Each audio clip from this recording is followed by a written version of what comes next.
Bismillahirrahmanirrahim. Assalamualaikum warahmatullahi wabarakatuh. Bertemu lagi bersama saya Jenal Legok. Oke teman-teman, jadi di video kali ini saya masih berada di kampung halaman saya, tepatnya di Kampung Puspasari, Desa Jatisari, Kecamatan Cisompet, Kabupaten Garut, Jawa Barat, Indonesia. Hidup. Oke. Jadi di video kali ini udah lama sekali ya saya tidak upload video dikarenakan saya gering, iya, gejala tipes tuh terlihat. Aduh, bahang saya juga sampai ke kapan yang begini ya, kayak jerapah. Ya dikarenakan apa? Dikarenakan saya geringnya itu lama sekali. Tipes saya iya. Disuruh makan cacing saya sama akang, saya bukan burung, saya bukan murai ya. Jadi tidak mungkin saya memakan cacing ya. Lala, najis anjing. Oke, jadi di video kali ini saya ada pertanyaan ya. Ini dari datang pertanyaannya dari Kak Mahdi Herwanto. Iya, saya panggil aja Kang Ato ya. Kenapa kamu memanggilnya Kang Ato? Karena dia itu adalah Kang Ato itu adalah seseorang yang pernah dalam hidup saya. Tapi bukan ini kan Kang Mahdi ya. Mahdi Herwanto ya, ternyata begini. Saya panggil aja Kang Ato ya. Teh punten katanya. Oh, ini orang Sunda. Iya, orang Sunda. Teh punten katanya teh, iya dihapunten pisan. Badek naros upami murai anu tes mapan tapi ngeriwik bae ari-ari harianana teh dikerodong atau napi diablag. Terus kengeng dijemur teh. Terus kengeng dijemur teh cenah. Hatur nuhun, salam santun ti Bogor. Kita translate aja ya ke Google dulu biar kita ini bahasa Indonesia, dikarenakan yang nonton kan bukan orang Indonesia wungkul, bukan orang Sunda wungkul ya Kang ya. Begini pertanyaan teteh, maaf. Saya mau nanya, murai yang sudah mapan umur tapi ngeriwik, hariannya dikerodong atau diablag, terus boleh dijemur gak teh? Terima kasih, salam santun dari Bogor. Nah, jadi begini ya, kalau ngeriwik itu ada dua faktor yang mempengaruhi burung itu ngeriwik. Yang pertama karena kekurangan ekstra fooding, jadi dia itu ngeriwik, biasanya disebut itu ngeriwik atau suaranya itu irik ikan, lirih. Kalau menurut saya itu lirih. Ada yang memang dia itu pure, dia itu ngeriwik dikarenakan apa? Dikarenakan ada lendir di atas pita suaranya. Jadi ini pita suara, nah ini di atasnya itu ada lendir. Kenapa burung kita bisa berlendir? Apakah cuma burung bapak saja yang bisa berlendir? Balik dong ah. Maaf ya, kebeledugan anjir aing batuk. Jadi ini pita suara ya, ini pita suara dan ini lendir. Jadi burung itu, kenapa burung yang ngeriwik itu jarang sekali bunyi, sekalinya dia bunyi juga ngeriwik, kan? Karena apa? Karena dia itu merasa sakit ini tenggorokannya. Pita suaranya itu kan seharusnya begini, plong, plong, plong. Ini begini dulu, ke ini dulu, ke lendir dulu, per. Jadi sekalinya dia mau gacor, dia itu gacornya itu hanya monoton atau suaranya suara yang itu aja, yang sudah hampang, yang sudah gampang banget untuk dia ucapkan, untuk dia lapalkan. Nah, seperti itu. Itu yang disebut dengan ngeriwik. Bagaimana dengan ngeriwik yang kekurangan ekstra fooding? Lirih, dia itu suaranya itu seperti yang ngeriwik, tapi bukan ngeriwik. Apa? Kekurangan ekstra fooding. Jadi burung akan gacor ketika dia itu tercukupi nutrisinya, baik hariannya, baik dari ekstra fooding dari jangkrik, dari ulat hongkongnya, dari krotonya, dan ekstra fooding yang lain-lainnya. Ya, seperti itu. Nong, boleh gak memakai fur lele? Boleh memakai fur lele, silahkan. Boleh gak memakai fur super fit? Boleh gak memakai pur top song? Tidak jadi masalah kalau untuk perpur-puran, karena saya pribadi memakai pur top song.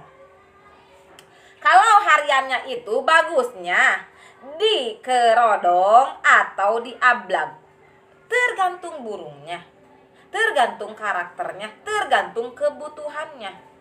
Karena kalau kata saya begini, bagusnya di ablag, sok di ablag tuluy. Tidak semua burung harus di ablag. Bagus jadi kerodong, sok tuluy harus seumur-umur di kerodong, tidak juga. Karena Kita harus tahu ablag gunanya untuk apa, pengkerodongan gunanya untuk apa. Nah, seperti itu. Pengablagan gunanya untuk dia itu mau bunyi di segala kondisi, dan dia juga tidak takut, baik dengan keramaian, baik dengan kendaraan, dia itu tidak merasa takut. Itu gunanya pengablagan. Sedangkan guna pengkerodongan supaya apa? Supaya burung itu ada masa di mana dia itu harus beristirahat. Burung yang kurang mental, burung yang kurang emosi itu wajib sekali untuk dikerodong. Untuk apa? Untuk mengembalikan mentalnya, untuk mengembalikan fighternya. Karena apa? Karena seharian dia itu melihat lalu lalang, jadi dia itu merasa dunia ini sudah biasa aja. Nah, tidak ada yang istimewa di hadapan sang mantan dan sang kodok. Nah, itu. Jadi kalau bagusnya bagaimana, Nong? Bagusnya ya biasanya kalau saya itu hariannya itu ya dari pengembunan sampai ke jam 12 biasanya saya mengadaptasikan supaya dia itu mau gacor. Sedangkan dari jam 12 dari tengah hari sampai ke ketemu lagi nanti pengembunan saya kerodong. Kecuali pas waktu dia mau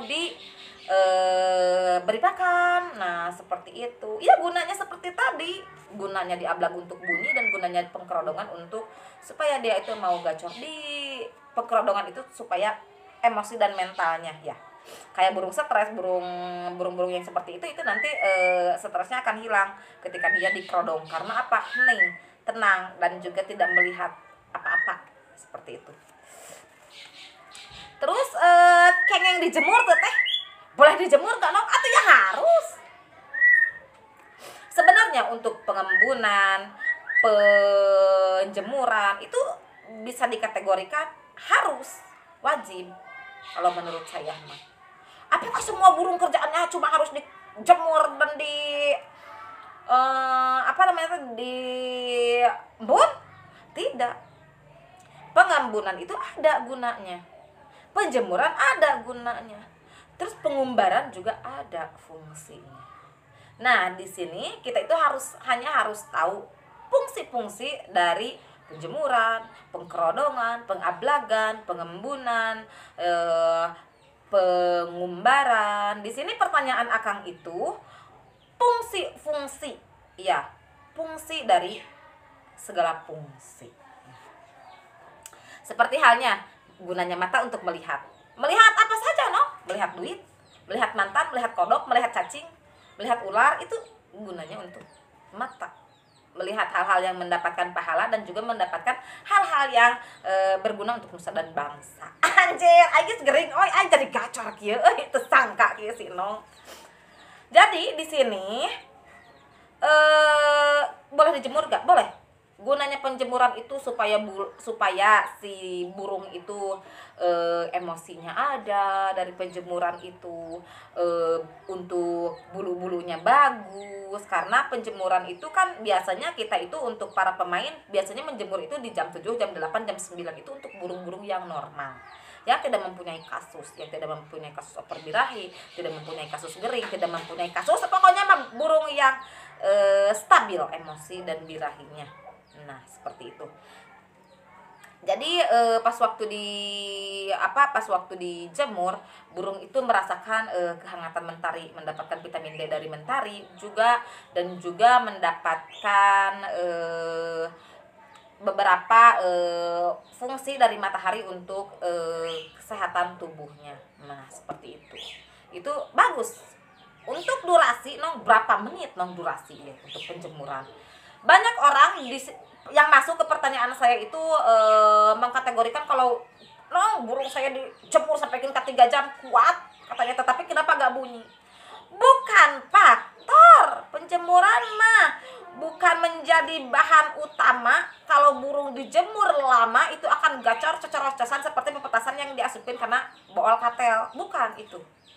Penjemuran itu hanya sebagian treatment untuk burung itu sehat. Karena apa? Karena kita menyesuaikan di habitat aslinya. Di Gunung Buligir, di Gunung Batu, itu burung, di Gunung Sinur itu burung berjemur meskipun tidak lama. Kalau untuk burung tipe panas, kita bisa menjemurnya seenggaknya dia misal 15 menit, 20 menit, itu kita bisa menjemurnya sampaikan ke seperti itu. Tapi untuk burung tipe dingin, meskipun kuat jemur 3 jam, 4 jam, 5 jam, itu burung harus ditetapkan. tetepin aja 1 jam untuk penjemurannya. Seminggu berapa kali, Nong? Seminggu itu tidak bisa ditaktor sama si Nong. Karena apa? Karena kita itu mempunyai kesibukan tersendiri. Kalau Akang mau seminggu 2 kali, seminggu 3 kali, bagusnya setiap hari bagus gak, Nong? Bagus kalau ada waktu mah. Silahkan, tapi jamnya kita ngambil di jam 7, jam 8, jam 9. Lalu gunanya pengembunan untuk apa? Fungsi dari pengembunan. Pengembunan itu berfungsi untuk menstabilkan suhunya, untuk menstabilkan hormonnya. Burung yang over birahi, over emosi itu bagus diembun. Embunnya dari jam 4 subuh. Supaya apa? Supaya hormonnya itu kembali stabil. Karena burung-burung yang dengan kasus seperti itu, pengembunan itu mampu untuk meredam. Karena di suhu dan di cuaca yang dingin, segar, sejuk seperti suhu di Gunung Buligir. Nah, seperti itu. Pengembunan juga bagus untuk motoriknya, daya ingatnya, daya tangkapnya. Jangankan untuk burung, anak kita aja yang susah untuk baca, untuk nulis, untuk ngaji, susah belajarnya, Nong. Susah banget budak aing kalau belegung jeung aing nalila-kalilaan mah. Coba belajarnya di pagi hari. Nanti lambat laun si anak akan emosionalnya juga akan terkontrol kalau kita belajar di pagi hari. Nah, seperti itu. Karena dulu juga saya kata Abah itu harus belajar pagi-pagi kalau saya dulu. Terus ini harus dipopok-popok pakai air ya, dipopok-popok pakai air dari pancuran supaya cerdas katanya teh. Iya, seperti itu. Burung juga sama. Bagus untuk motoriknya. Jadi pemasteran bagus di pagi hari, cepet ketangkep sama burung tipe panas, tipe dingin itu bagus banget. Lalu gunanya pengumbaran. Pengumbaran ada gak fungsinya? Ada. Pengumbaran itu bagus untuk burung supaya burung itu tembakannya panjang-panjang. Karena para ibu-ibu, para wanita itu suka sama yang panjang-panjang, panjang umur. Tapi jangan yang panjang gigi, jangan, gak suka aku. Itu gunanya untuk supaya dia itu di pernapasannya, di powernya, di tenaganya, itu olahnya bagus di pengumbaran. Karena burung yang kurang diumbar itu burung biasanya enak main, pas digantang itu enak main, itu kadang dari awal sampai ke setengah main itu enak mainnya, atau dari setengah main sampai akhir enak mainnya, dari awal dia ngungklung. Itu biasanya yang terjadi kalau burung kita itu kurang pengumbaran. Nong, burung tetangga saya mah tidak diumbar, jarang diembun, dan dia mah kerja, jarang dijemur, tapi dia juara. Itu sudah terahnya, itu sudah genetiknya, sudah bawaannya dia, dan juga sudah menjadi hokinya dia. Nah, seperti itu. Kalau burung itu 1001, dia itu yang nomor 1-nya. Burung kita mah yang nomor 1000-nya mungkin, yang jadi papalataknya mungkin. Seperti itu, Kang. Itu untuk Kang Anto ya dari Bogor. Semoga apa yang saya jelaskan bisa dimengerti dan juga bisa dipahami oleh Akang. Karena mungkin hanya segitu kemampuan saya mah. Dan di sini juga pertanyaannya hanya segini. Di sini juga tidak disebutkan apakah burung Akang itu tipe panas, apakah burung Akang itu tipe dingin. Di sini juga tidak menyebutkan apakah burung Akang itu gimana kondisinya. Karena di sini yang jadi faktor utama oleh Akang itu ngeriwik. Ngeriwik itu terbagi ke dalam 2 faktor, Kang. Jadi kalau extra foodingnya itu sudah pas, semisal biasa kalau untuk gacor rumahan burung tipe dingin saya itu udah enak mainnya di 10 jangkriknya, itu udah enak mainnya. Untuk ulat tongkongnya paling 3 atau 5 kalau di Garut. Kalau di Bogor itu panas apa enggak? Kalau di Jonggol itu dingin menurut saya. Saya juga mertua sama orang Jonggol kan, ya enak itu. Untuk kalau untuk tipe dingin, untuk extra fooding cuman segitu aja di jangkrik sama ulat Hongkong. Karena kalau untuk pemberian kroto saya tidak memberikan untuk yang tipe dingin, tapi untuk di penjemuran 1 jam jemur. Untuk pengembunan embun aja setiap hari. Insya Allah lambat laun itu biasanya settingan pola rawatan seperti itu. Kalau sudah 3 hari itu akan ada perubahan. Tapi kalau belum 3 hari biasanya itu burung tidak akan terlihat jelas ya, perubahan yang signifikan itu tidak terlihat. Ya, dikarenakan saya gering, ini saya mau masak, saya tuh mau masak sayur sop. Bisa tuh aing teh kieu oge masak wae mah pangset wae mah da emang cek akang oge pangset, tapi dah yang pangset itu yang ngangenin katanya teh. Oke, gitu dulu lah untuk Kang Ato ya. Mohon maaf bila ada kesalahan, mohon maaf juga bila ada kekurangan. Salam untuk orang Bogor semuanya. Wabillahi taufiq wal hidayah. Wassalamualaikum warahmatullahi wabarakatuh. Semoga bisa membantu dan juga semoga bisa bagus ya burungnya.